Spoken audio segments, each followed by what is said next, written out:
Alors, bienvenue à cette capsule sur la communication en gestion.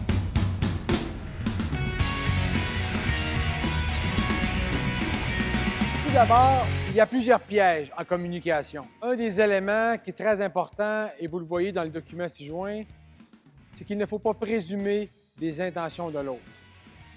Alors, bien sûr, en communication, on a un émetteur et un récepteur. Mais au-delà du système, au-delà de ça, on doit s'assurer qu'on s'entend bien. Alors, on doit utiliser nécessairement des techniques telles la reformulation ou le feedback. On n'a qu'à penser, par exemple, à toutes les mésententes ou les interprétations qu'il y a dans nos communications, par exemple, avec les courriels ou avec les textos. Alors, très souvent, on a un échange de l'émetteur versus le récepteur et il y a une mésentente. Alors, les outils de communication électronique sont très utiles. Toutefois, on va les utiliser uniquement lorsqu'ils sont réellement appropriés, car ils ne permettent pas la rétroaction.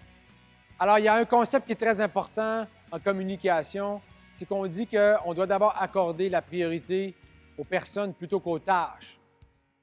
Donc, ça veut dire qu'au-delà de tous les mandats, les projets, notre to-do list, eh bien, je dois faire de la place pour les communications, principalement avec mes collaborateurs, pour leur donner du sens. Enfin, la communication est au cœur des préoccupations de gestion de l'ensemble des gestionnaires. Alors sur ça, je vous dis bonne continuation et à la prochaine.